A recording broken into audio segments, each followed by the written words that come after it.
धन्यवाद दिए सुंदर सहभागिता पाई से दया कले अनुग्रह कले पुणी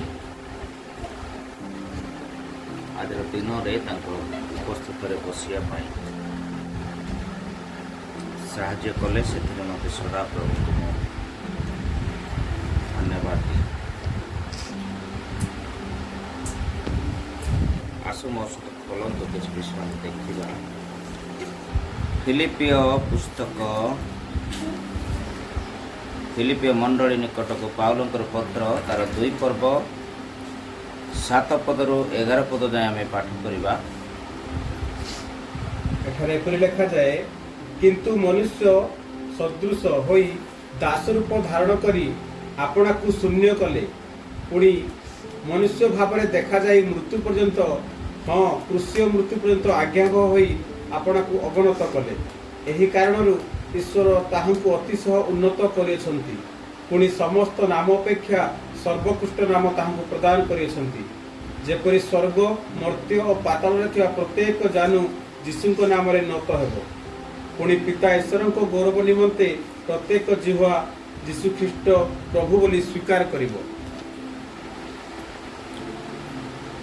यीशु ख्रीष्ट को प्रत्येक जिह्वा प्रभु बोली स्वीकार करी।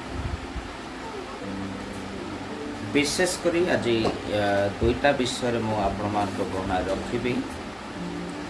प्रथम विषय हूँ जे 10 पद जेपरि स्वर्ग मर्त्य और पाताल रे थिबा प्रत्येक जानू यीशुଙ୍କ नाम रे नत हो।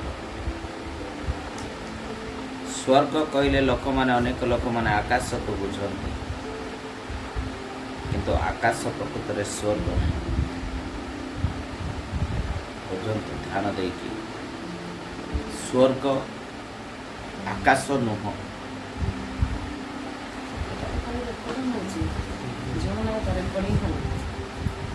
रेकर्डिंग कर कहवा कथा ना मत म्यूट कर कहूँ।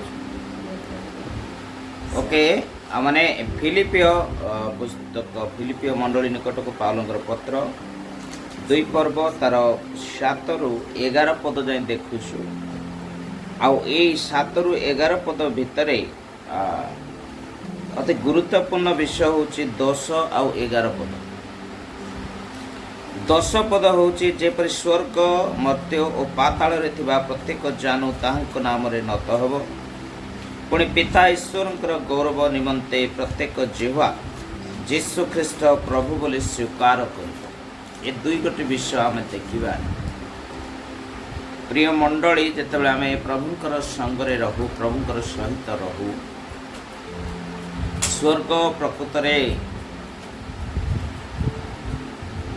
गोटे भिन्न प्रकार स्थान अटे।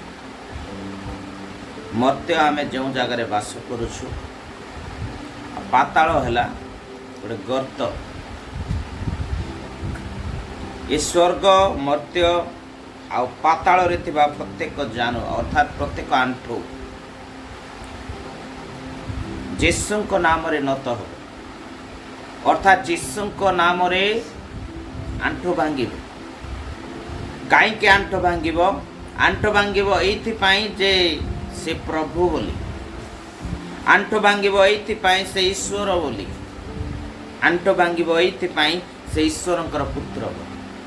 मु आपण मान को उत्साहित करबा पई चाहे काईकि ना सर्वोत्कृष्ट नाम तांको प्रदान करागला जो नाम की एई जगत रे दिया जाय ना।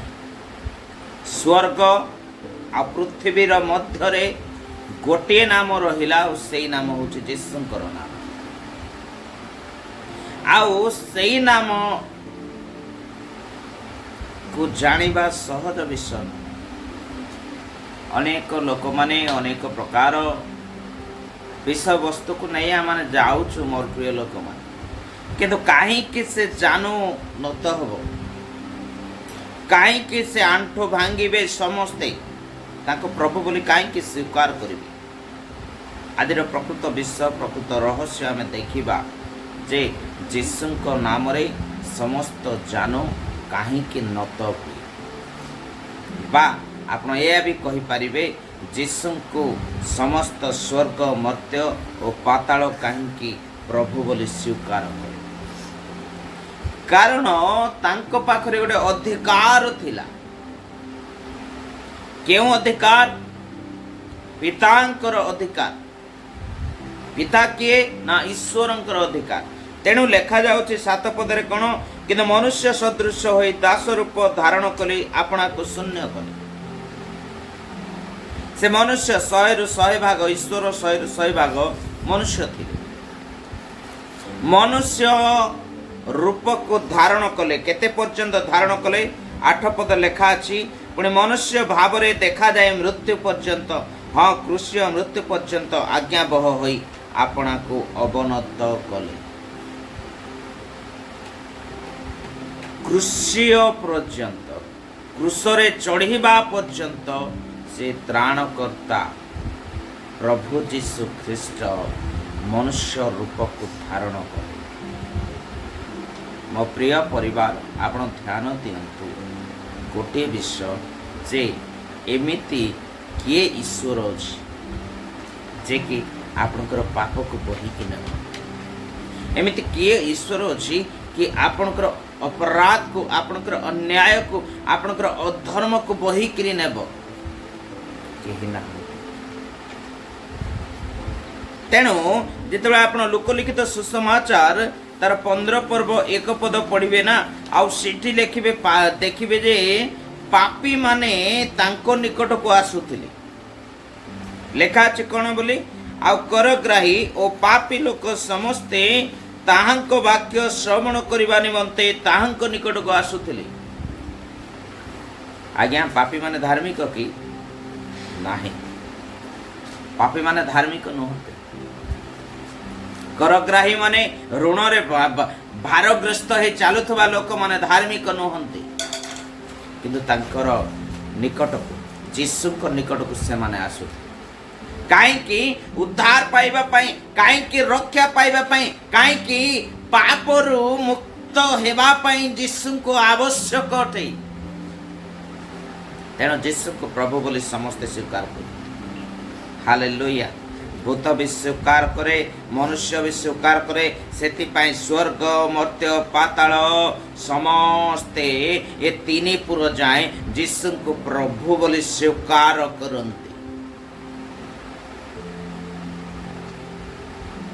କାରଣ ଜାଣିଛନ୍ତି, ଆମଠାରେ ଯିଏ ବାସ କରନ୍ତି ସେ ରାଜାଙ୍କର ରାଜା, ସେ ସ୍ୱାମୀ। ଆମଠାରେ ଯିଏ ବାସ କରନ୍ତି ସେ ସୃଷ୍ଟିକର୍ତ୍ତା, ସେ ସ୍ୱର୍ଗର ପରମେଶ୍ୱର, ଆମମାନଙ୍କର ପରମେଶ୍ୱର। ତେଣୁ ପ୍ରିୟ ମଣ୍ଡଳୀ, ସେଥିପାଇଁ ସ୍ୱର୍ଗ, ମର୍ତ୍ତ୍ୟ ଆଉ ପାତାଳ ତାଙ୍କ ନାମରେ ଆଣ୍ଠୁ ପାତେ। କାହିଁକି? ତାଙ୍କଠାରେ ଅଧିକାର ଅଛି। ପିତାଙ୍କର ଅଧିକାର ପାଇଛନ୍ତି, ସେ ପୁତ୍ରତ୍ୱର ଅଧିକାର ପାଇଛନ୍ତି। ସେ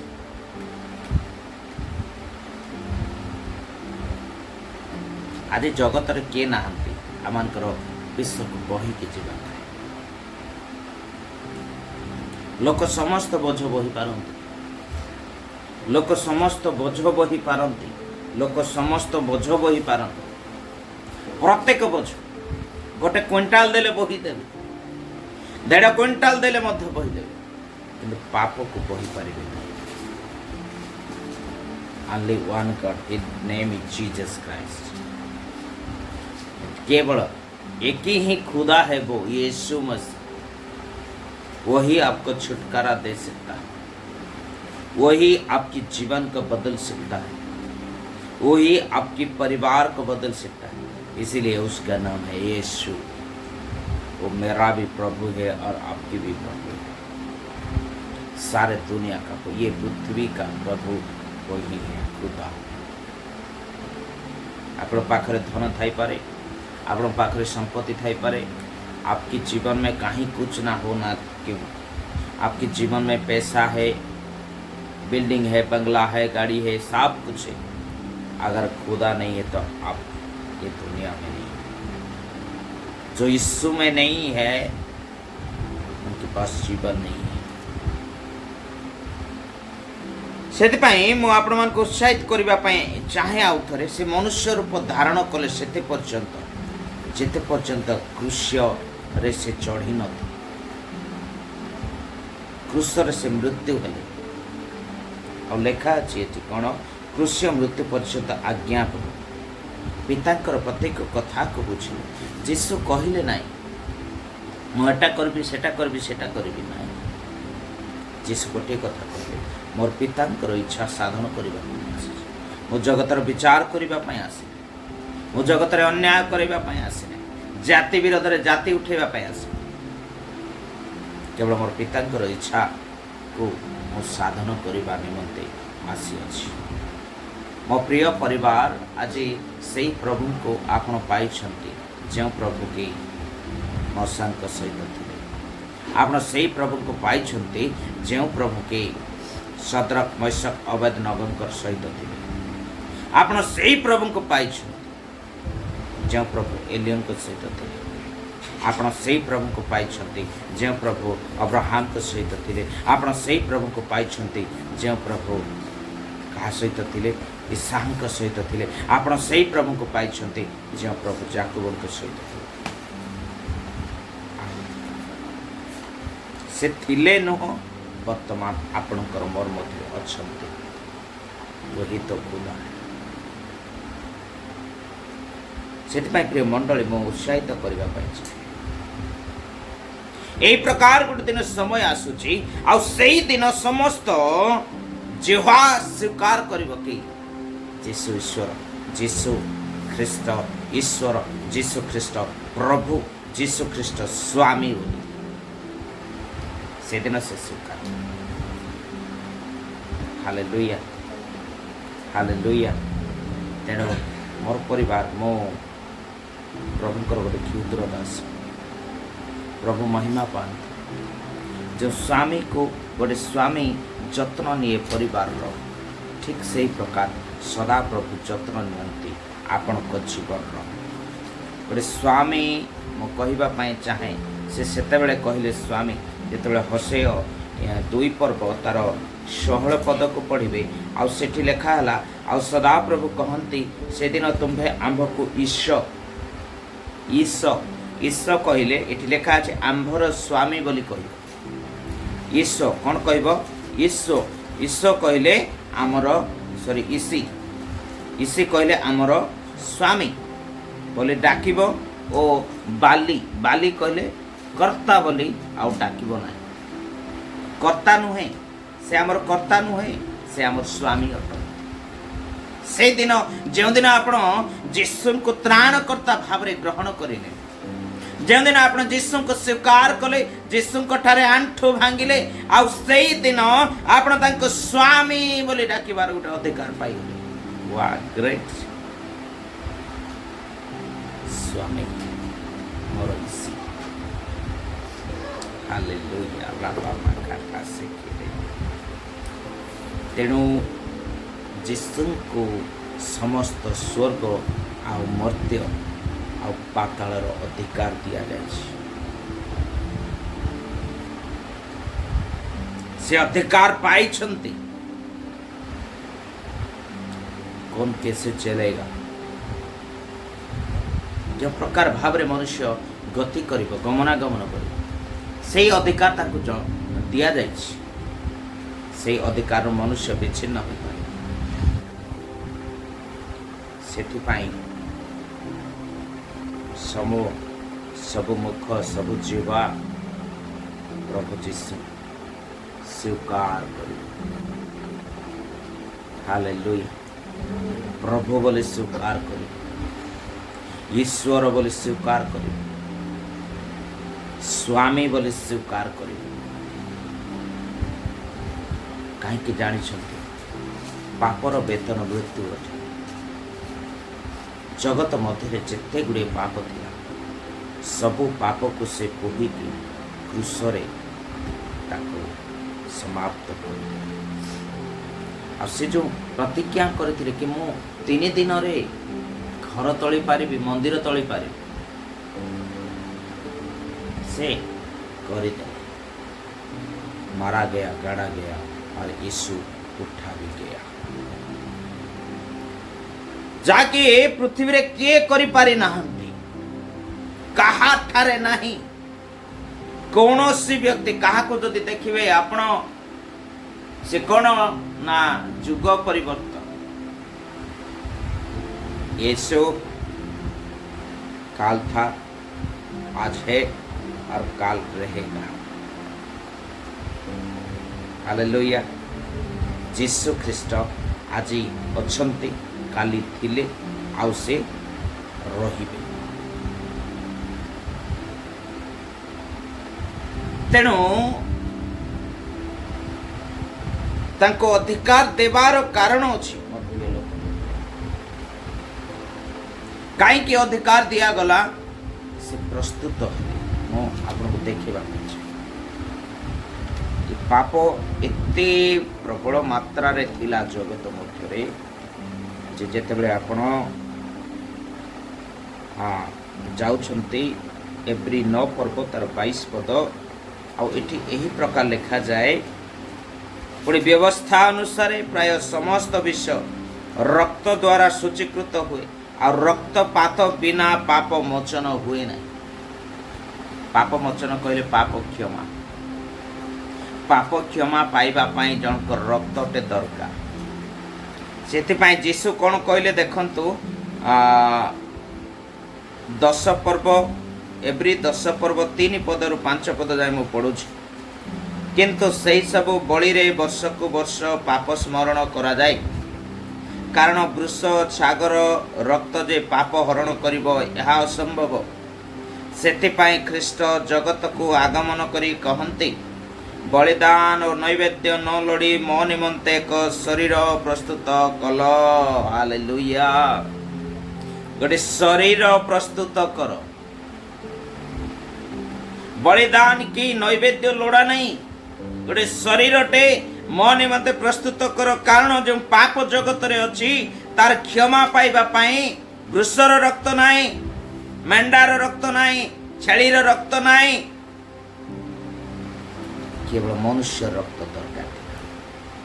आउ से रक्त केही देले नाही। सेतिपाई पिता तांको विराट बड़ अधिकार देले। एठी सेतिपाई लिखा जाउची, सेतिपाई ख्रीष्ट जगत को आगमन करी कुहंती मो निमंते गोटे शरीर प्रस्तुत कर, आउ सेही शरीर रे मो वास करी आ मते बलि चढ़ा।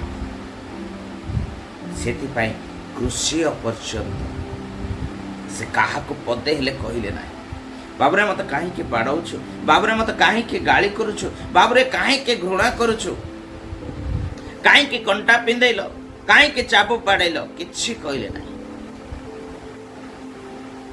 काहे के जानिछ ताक रक्त पवित्र अटे। कृष्ण का रक्त पवित्र, आउ सही रक्त पाप मोचन करि पारे। हालेलुया। मनुष्यर रक्त यानी कि यीशु का रक्त पाप मोचन करे, यीशु का रक्त पाप उद्धार करे, यीशु का रक्त आम जीवन को शौच करे, यीशु का रक्त आमको पवित्र करे, यीशु का रक्त आम मानकर अपवित्रता जीवन को पवित्रता रे बदलै दिए। हालेलुया। सेतपाई मु आपण मान को उत्साहित करबा पाई आज विश्व रे मोर प्रिय प्रभु लोक एथिपाई प्रभु यीशु ख्रीष्ट को स्वामी बोली लोके स्वीकार करिवे। एथिपाई यीशु ख्रीष्ट को ख्रीष्ट बोली स्वीकार करिवे, प्रभु बोली स्वीकार करिवे, ईश्वर बोली लोक माने स्वीकार करिवे। आ समस्त आंठु पातिबे आ कहिबे सदा प्रभु धर्ममय पवित्र पवित्र पवित्र पवित्र। God bless you प्रिय प्रभु लोक। मो प्रिय परिवार आम से सदा प्रभु सहित अच्छु। आप पाई बहुत बड़ विषय तेणु जो प्रभु को आप पाई धरिकी चल। God bless you। प्रभु हमारे अल्प शिक्षार प्रति आशीर्वाद। आमेन।